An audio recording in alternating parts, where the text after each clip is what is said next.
Samāveśa, this inward absorption of attention that merges the individual mind into the cosmic source place of absolute consciousness. This is what we're doing in our practice of Neelakantha meditation. We may not understand that totally, we may not realize that completely, but yet this is what is taking place. This beautiful term, Samāveśa, this mystical absorption, which happens so naturally. It's not something that we make a mood about. It's not something that we have to even philosophically understand necessarily. It just says, as you settle deep inside yourself, little by little, eventually your attention just begins to drift and open and be illuminated, and eventually just opens to an exquisiteness deep inside yourself. And when, for even a moment, for even an instant, all of the fluctuations, the chitta vrittis, as the Yoga Sutra speaks about them, of our ordinary active mind come temporarily to rest. It's as if they're just compelled into a containing space of intensified vibrating silence. And for a moment, everything stops.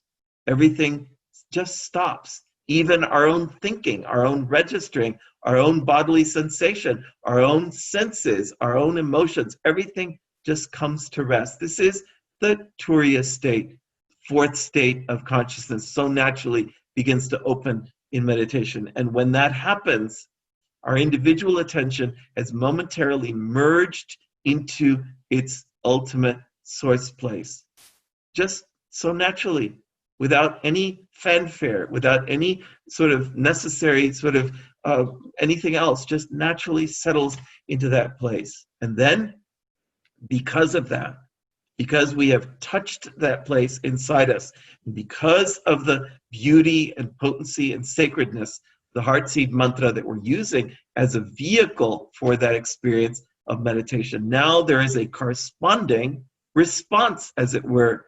We've stirred the silence, and the silence begins to rise up inside us, first in very delicate, just very small waves, as it were, but then later on, a little more, a little more, a little more. And eventually, as we practice with persistent daily regularity, we begin to feel very powerful surges from that space inside that are very powerfully, naturally, very intelligently creating transformation inside us. Again, not something that is guided by our individual intellect or mind, but that universal intelligence, we say, of the great Mahashakti, of the great potency of intelligence of consciousness, is causing shifts, is causing the whole process of purification, the whole process of refinement, the whole process of inner rearrangement, the whole process of relinquishments and releases that need to happen,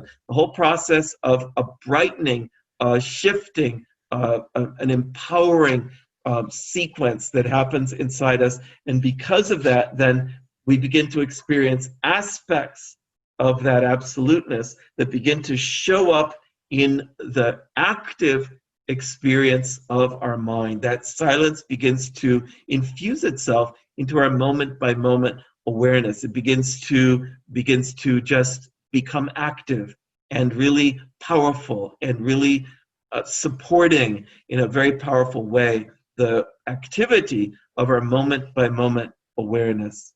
Our meditation practice, our practice of Neelakantha meditation, invites this influx. We say of this, we could call it of this divine energy, or this sacred energy, or this ultimate energy, or just this absolute energy of consciousness, an influx, an inflow, an infusion of that into the structure and functioning of our daily life. This is how our meditation practice transforms us, transforms our life, and supports us. This infusion of the extraordinary potency of this, we say, this mysterious absolute consciousness is what creates the evolutionary, transformative, extraordinary process. Life naturally begins to grow. It is nourished by that potency of consciousness. It is supported, it is refined, it is rearranged, it is restructured, it is extraordinarily empowered by that. And as a result of that, our life improves, it expands, it refines, it deepens, it strengthens. And we say on every different aspect of life, we can say happiness, joy, fulfillment, delight, even amazement, certainly enjoyment and satisfaction, a feeling of accomplishment, a feeling of attainment. All of these are reflections of this intrinsic vibrating silence, of this intrinsic bliss of the absolute consciousness. We say the intelligence that begins to increase in our mind, the natural intelligence, is simply the reflection of this divine light, the light of consciousness within the individual body mind. The reflection of that light of the absolute is experienced as an increase of intelligence. We also begin to experience an orderliness, a patterned sequential orderliness of life, and we experience that, and that is also the reflection of the absolute pattern that is there in this vastness of the absolute itself, that reflection within the domain of relative life, within the domain of our individuality. We begin to experience an orderliness of change, an orderliness of sequence, a patterning of life into a more evolutionary unfolding in the moment by moment experience of our life. And in this way, so many different aspects we could look at how it is that our life is refreshed, it is fortified, it is enhanced, it is deepened by the upsurge of this universal vitality of consciousness within us. And we say there is a feeling of purpose that begins to surge inside, a sensation, a natural registering. There is a high, sublime, and most extraordinary purpose, which is activated yet more powerfully within us. We begin to sense, what is the purpose of my life?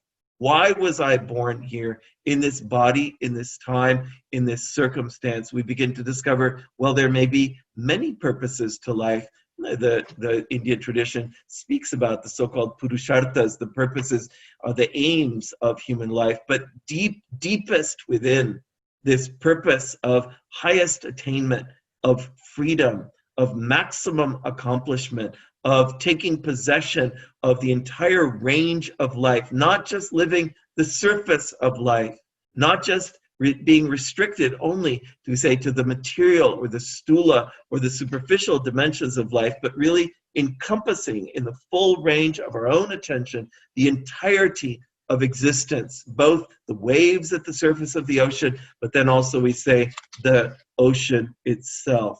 And in this way also, so many other values. We say compassion. We discover this exquisiteness of a natural compassion that is being shaped inside us in the tenderness of the heart. Even as we become stronger, as we become empowered, there is also this divine tenderness, this divine respect, this divine sensation of the natural and inherent value of everything, of life itself, of all of its different aspects of dimensions. And of course, deep, deep inside the Ananda value of the Absolute, this Chid Ananda of the Absolute, there is this feeling of love. There's a feeling that life is filled with divine love, and that we touch that place of divine love, and it is that love that is merged and melted, that underlies everything, that reveals the underlying unity. Everything is united, is held together by something so mysterious, so beautiful, so exquisite, that if we want to speak of it as divine love, then we can do so, and we can also name it many, many other things, the Mahashakti, the great potency of consciousness. So our practice of Neelakantha meditation, as we just consider it again and again, what are we doing as we meditate? Why are we meditating?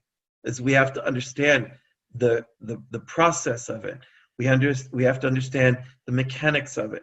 We have to understand the philosophy of it, perhaps, the different philosophical teachings. How does it work? Why does it work? Why is it so beautiful and so compelling? What is the overarching vision of the long-term trajectory? Because many times people take something up in life and they say, well, I'll do this for 6 months or a year and so on. But the great masters anciently wanted people to understand, to be initiated into this practice, into the process of gaining access to the Absolute, is a lifetime practice. It is something that needs to be cultivated over a very long trajectory of life that can have many different seasons, many different stages, many different sequences, many different unfoldments, many different levels, many different intensifications and transformations. It is a lifetime journey of consciousness within which then we discover little by little by little by little, we are